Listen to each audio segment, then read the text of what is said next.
Hello అండి, అందరికీ నమస్కారం. అస్సలాము అలైకుం. వెల్కమ్ టు ఉజ్మాస్ కే world. I'm Uzma Shaikh. So guys, ఈరోజు మీ అందరి కోసం స్పెషల్గా ఎగ్ మసాలా గ్రేవీ కర్రీ నా స్టైల్లో చేసి చూపించబోతున్నాను. సో ఈ గ్రేవీ కర్రీ స్టార్ట్ చేసేద్దాం. Let's get in to the video. First అయితే ఒక గిన్నె తీసుకొని అందులో 2 నుంచి 3 స్పూన్స్ ఆఫ్ నువ్వులు అయితే తీసుకుంటున్నాను. ఒక గుప్పెడు ఎండు కొబ్బరి తీసుకొని హాఫ్ గ్లాస్ ఆఫ్ వాటర్ పోసి దీన్నైతే ఒక 15 మినిట్స్ వరకు అయితే నానబెట్టుకొని పక్కన పెట్టుకోవాలి. సో ఇప్పుడు ఎగ్స్ బాయిల్ చేసుకుందాం. దానికోసం ఒక గిన్నె తీసుకొని అందులో సగానికి వాటర్ పోసి నేనైతే ఇక్కడ 7 ఎగ్స్ తీసుకున్నానండి. సో ఈ 7 ఎగ్స్ అందులో వేస్తున్నాను. నేనైతే కర్రీకి సరిపడా అయితే ముందుగా 7 ఎగ్స్ అయితే తీసుకున్నాను. ఈ 7 ఎగ్స్లో ఒక హాఫ్ టేబుల్ స్పూన్ ఆఫ్ ఉప్పు అయితే వేస్తున్నాను. ఎందుకంటే మనం చేసే మసాలా గ్రేవీకి ఎగ్స్ అయితే చప్పగా అయితే ఉండకూడదు, అందుకే వేస్తున్నాను. సో వీటిని అయితే బాయిల్ చేసుకుందాము. ఇప్పుడైతే ఇవి బాయిల్ అయ్యాయి. వీటిని అయితే ముందుగా దింపేసి కూలింగ్ వాటర్లో అయితే వేద్దాము. సో ఈ విధంగా కూలింగ్ వాటర్లో వేసి ఇప్పుడు వీటిని ఒలుచుకోవాలి గైస్. ఇది బాయిల్ చేయడం కన్నా ఎగ్స్ ఒలవడమే పెద్ద టాస్క్ అయిపోతుంది. ఒక్కొక్కసారి అయితే వాటి షేప్స్ కూడా రావు. సో ఈ పెద్ద టాస్క్ని అయితే ఫస్ట్ అయితే నేను చేస్తున్నాను. సో చూపించిన విధంగా ఎగ్స్ అన్నీ అలా పైన పొట్టు తీసేసుకొని ఇప్పుడు ఈ ఎగ్స్ని శుభ్రంగా కడిగేసి వీటిని అయితే చాకుతో అయితే నేను ఘాట్లు పెడుతున్నాను. ఈ మసాలా గ్రేవీకి ఈ ఎగ్స్కి ఇలాగే ఘాట్లు పెట్టాలండి. సో ఇలా ఘాట్లు పెట్టుకొని అన్నిటినీ కూడా పక్కన పెట్టుకోవాలి. సో ఇప్పుడు ఒక మిక్సింగ్ జార్ తీసుకొని అందులో ముందుగా ఎల్లిపాయలు, దాని తర్వాత అల్లం వేసి మనం ముందుగా నానబెట్టుకున్న నువ్వులు అండ్ ఎండు కొబ్బరి మొత్తం వాటర్తో సహా అందులో వేయాలి. ఈ గ్రేవీ వల్ల కర్రీకి చాలా మంచి టేస్ట్ వస్తుందండి. సో వాటర్ కూడా మొత్తం అందులో పోసేసాను. ఇప్పుడైతే మూత పెట్టి దీన్నైతే మెత్తగా పేస్ట్ అయితే చేసుకోవాలి. సో నేను ఇక్కడ చూపిస్తున్నాను చూడండి. ఈ విధంగా అయితే పేస్ట్ చేసుకోవాలి. ఈ పేస్ట్ ఆ కర్రీకి చాలా మంచి టేస్ట్ వస్తుంది. అసలు గేమ్ చేంజర్ అంటారు కదా, ఆ విధంగా అనమాట. దాంతోపాటే నేను ఇక్కడ ఇంకొక మసాలా అయితే నేను మీకు చూపిస్తున్నాను. సో గరం మసాలా కోసం అయితే స్పెషల్గా యాలకులు అండ్ మరాఠీ మొగ్గలు, లవంగాలు, చెక్క, జాపత్రి పువ్వు అండ్ స్టార్ అనాస, ఇవే కాకుండా వీటితో పాటు ధనియాలు కూడా తీసుకుంటున్నాను. సో వీటన్నిటిని ఒక గిన్నె తీసుకొని మామూలుగానే డ్రై రోస్ట్ చేస్తున్నాను. జస్ట్ అలా అవి సెగ తగిలితే చాలండి. ఎక్కువగా ఫ్రై అయిపోయినా అవి మాడిపోతాయి. దానివల్ల టేస్ట్ రాదు, దాని స్మెల్ కూడా వేరేలా వస్తుంది.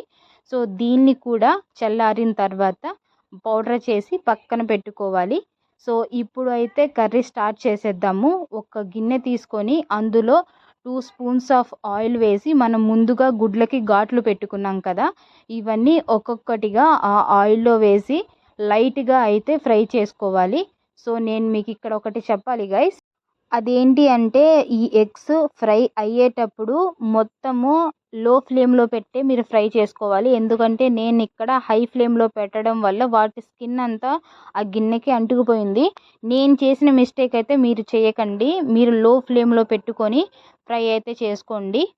సో ఇలా ఫ్రై అవుతున్నప్పుడే ఇందులో హాఫ్ టేబుల్ స్పూన్ ఆఫ్ పసుపు and half table spoon of కారం వేసి మొత్తము రంగు మారే వరకు ఇవి అయితే ఫ్రై అవ్వాలి. ఎలా అంటే వాటి మీద క్రిస్పీ లేయర్ రావాలన్నమాట. సో చూసారా, ఈ విధంగా అయితే ఫ్రై చేసుకోవాలి. ఇవి ఫ్రై అయిపోయాయండి. వీటిని ఇప్పుడు ఒక ప్లేట్లోకి తీసుకుందాము. మొత్తంగా ఈ విధంగా మనం ఫ్రై చేసుకున్నామంటే ఎగ్స్ తినేటప్పుడు కూడా చాలా బాగుంటాయి.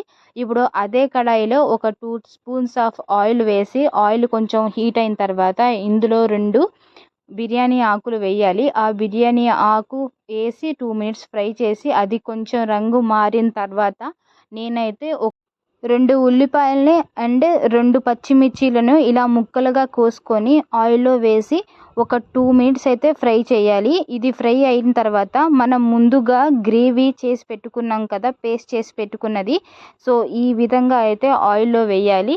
సో ఈ పేస్ట్ని ఆయిల్లో వేసి పచ్చి వాసన పోయేంత వరకు కూడా దీన్ని అయితే మనం ఫ్రై చేయాలి గైస్. లేకపోతే కింద అడుగంటిపోతూ ఉంటుంది.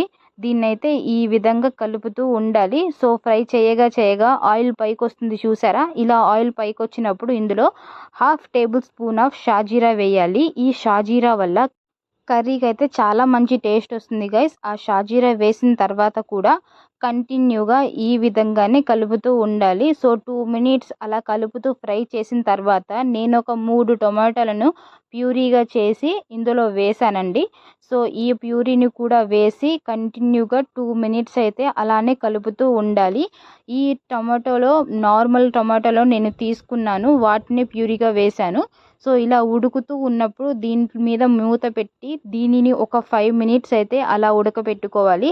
సో 5 మినిట్స్ తర్వాత చూస్తే అందులో బబుల్స్ లాగా ఈ విధంగా ఉడుకుతూ ఉంటుంది. నేను ముందుగా గ్రేవీ పట్టిన మిక్సీ గిన్నెలో మళ్ళీ వాటర్ పట్టి ఇందులో వేశాను. ఎందుకంటే నేను తీసుకున్నది ఇక్కడ రా టొమాటోస్ కాబట్టి అవి పచ్చి వాసన పోయేంత వరకు ఉడికించాలి. సో కింద మాడిపోకుండా అందులో కొన్ని వాటర్ పోసాను. సో ఇలా ఉడుకుతూ ఉన్నప్పుడు ఇందులో హాఫ్ టేబుల్ స్పూన్ ఆఫ్ పసుపు కూడా వేసి మళ్ళీ మొత్తంగా కలుపుతున్నాను. సో ఈ విధంగా అయితే మనం కలుపుతూ ఉండాలి గైస్. ఇవైతే ఉడకాలి మంచిగా. సో దీని మీద మళ్ళీ మూత పెట్టి ఒక 5 మినిట్స్ పెట్టుకుందాము. సో 5 మినిట్స్ తర్వాత చూద్దాము మూత తీసి. సో ఈ విధంగా అయితే బబుల్స్ లాగా అయితే అవి ఉడుకుతూ ఉన్నాయి. ఇలా ఉడుకుతున్నప్పుడే నేను ఒక 2 రెబ్బల కరివేపాకు అయితే ఇందులో వేస్తున్నాను. సో కరివేపాకు వేయడం వల్ల మసాలా గ్రేవీ కర్రీకి చాలా మంచి టేస్ట్ వస్తుంది. మీరు చూసినట్లయితే చికెన్లో కూడా వేస్తాము. సో అలా మసాలా గ్రేవీస్కి వేస్తేనే కరివేపాకు టేస్ట్ వస్తుంది. సో మళ్ళీ మూత పెట్టి ఒక 2 మినిట్స్ ఉడికించిన తర్వాత మళ్ళీ మూత తీసి ఇందులో మనం ముందుగా కట్ చేసుకున్న కొత్తిమీరను కూడా వేసి మొత్తంగా కలిపేయాలి. సో చూస్తున్నారు కదా ఈ విధంగా. అండ్ మీరు చూస్తున్నట్టే టమాటోల పేస్ట్ కూడా దగ్గరికి వచ్చేసింది. సో ఇలా వేసి కలుపుతూ ఉన్న తర్వాత ఇందులో 3 స్పూన్స్ ఆఫ్ ఎండుకారం వేస్తున్నాను. ఇక్కడ నేను ఆల్రెడీ ఇందులో పచ్చిమిర్చి వేశాను. అది కాకుండా ఇందులో మసాలాస్ కూడా వేశాను. అండ్ ఇప్పుడు కూడా కారం వేశాను. మీరైతే మీకు ఎంత కారం కావాలి అనేది అడ్జస్ట్ చేసుకొని అయితే మీరు వేసుకోండి. సో కారం వేసి ఒక 2 మినిట్స్ ఫ్రై చేసిన తర్వాత ఇందులో కొంచెం అయితే నేను కస్తూరి మేతి వేస్తున్నాను. దీనివల్ల అరోమా అండ్ టేస్ట్ 2 వస్తాయన్నమాట కర్రీకి. సో ఈ విధంగా వేస్తూ మొత్తంగా కలుపుకోవాలి. సో ఈ విధంగా అయితే కలుపుతూనే ఉండాలి. లేకపోతే కింద అడుగు అంటేస్తుందండి. సో 2 మినిట్స్ అలా వదిలేయాలి. 2 మినిట్స్ అలా ఉడుకుతూ ఉన్నప్పుడే మనం ముందుగా మసాలా పౌడర్ చేసాం కదా, అది హాఫ్ టేబుల్ స్పూన్ ఆఫ్ అందులో వేసి సో మొత్తంగా ఒకసారి కలపాలి. సో ఈ మసాలా కర్రీ నిజంగా చాలా బాగుంటుందండి. మీరు ఒకసారి అయితే డెఫినెట్లీ అయితే ట్రై చేయండి. సో ఇలా కలిపిన తర్వాత మళ్ళీ దీని మీద మూత పెట్టి ఒక 2 మినిట్స్ అయితే ఉడికించుకోవాలి. సో 2 మినిట్స్ తర్వాత నేను మళ్ళీ మీకు మూత తీసి చూపిస్తున్నాను. చూసారా ఆయిల్ ఏ విధంగా పైకి వచ్చిందో. సో మసాలా గ్రేవీ అయితే ఉడికిపోయింది. ఇప్పుడు ముందుగా మనం గుడ్లకి ఘాట్లు పెట్టుకున్నాం కదా, సో ఆ ఎగ్స్ అన్ని ఈ గ్రేవీలో వేసి ఒకసారి అయితే కలుపుతూ ఉండాలి. సో ఇక్కడ మనం ఫ్రై చేసిన ఎగ్స్లో ఘాట్లు ఉన్నాయి కదండి, ఈ మసాలా గ్రేవీ అంతా లోపల వరకు వెళ్ళాలి అనమాట. ఎగ్స్కి కూడా ఆ ఉప్పు కారము మసాలా మొత్తం తగలాలి, చప్పగా ఎక్కడ ఉండకూడదు. సో మెయిన్ ఈ గ్రేవీ అయితే దగ్గరకు వచ్చేసింది. సో చూసారా ఈ విధంగానే మీకు మంచి టేస్ట్ ఉన్న ఎగ్ కర్రీ అయితే ప్రిపేర్ అయిపోయింది. సో ఈ విధంగా మొత్తం కలుపుతూ ఉండాలి. మీకు గ్రేవీ కూడా ఇక్కడ చూస్తే థిక్ అయింది, అంటే దగ్గరగా వచ్చేసింది అనమాట. ఈ గ్రేవీ చపాతీలో కానీ రైస్లో కానీ ఈవెన్ జీరా రైస్లో కూడా చాలా బాగుంటుందండి. అలా కాకుండా మీరు ఏదైనా వెజ్ పులావ్ చేసినా కానీ ఈ గ్రేవీ వేసుకొని తిన్నా చాలా బాగుంటుంది. మన నార్మల్ రైస్లో కూడా చాలా బాగుంటుంది. సో చూసారా గైస్, ఈ విధంగానే ఎగ్ కర్రీ చేసుకోవాలి. ఈ వీడియో మీకు నచ్చింది అనుకుంటున్నాను. నచ్చితే మీ ఫ్రెండ్స్ అండ్ ఫ్యామిలీకి షేర్ చేసి సబ్స్క్రైబ్ చేయండి. Thank you for watching guys. Love you.